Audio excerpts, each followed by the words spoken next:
પહેલગામમાં જે ક્રૂર હત્યા કરવામાં આવી છે હિન્દુઓની, તેના વિરોધમાં વડોદરા શહેરના ખ્રિસ્તી સમાજ દ્વારા આજરોજ મૌન રેલી કાઢવામાં આવી હતી। 22 એપ્રિલના રોજ જમ્મુ કાશ્મીરના પહેલગામ ખાતે 26 હિન્દુ યાત્રાળુઓની આતંકવાદીઓ દ્વારા હત્યા કરવામાં આવેલ હત્યા સંદર્ભે ભારતીય નાગરિકોનો રોષ 7મા આસમાને પહોંચ્યો છે।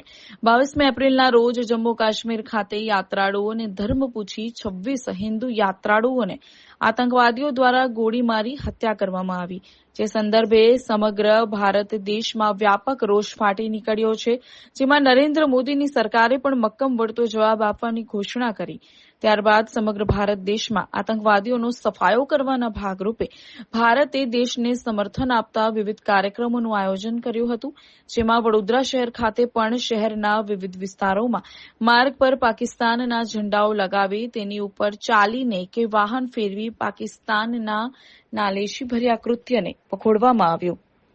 વિરોધના ભાગરૂપે આજરોજ વડોદરા શહેરના ફતેગંજ વિસ્તારમાં આવેલ સેનેટરી મેથોડિસ્ટ ચર્ચ ખાતેથી ખ્રિસ્તી સમાજના નાગરિકો દ્વારા એક મૌન રેલીનું આયોજન કરવામાં આવ્યું હતું।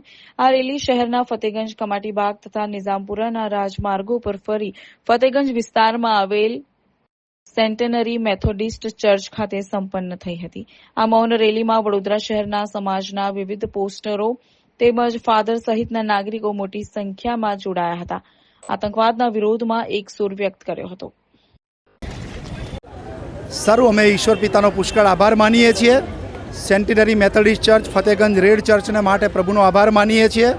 પાછલા દિવસોમાં પહેલગામ કાશ્મીરમાં જે આતંકી હુમલા થયા અને એમાં ઘણા નિર્દોષ લોકોએ પોતાનો જીવ ગુમાવ્યો, ઘણા કુટુંબો વેરવિખેર થઈ ગયા છે અને એટલા માટે સેન્ટિનરી મેથોડિસ્ટ ચર્ચને અમારા મંડળીના આગેવાનો દ્વારા અને ખ્રિસ્તી સમાજ દ્વારા અમે મંડળીઓ દ્વારા એક શાંત મૌન રેલીનું આયોજન કરવામાં આવ્યું છે।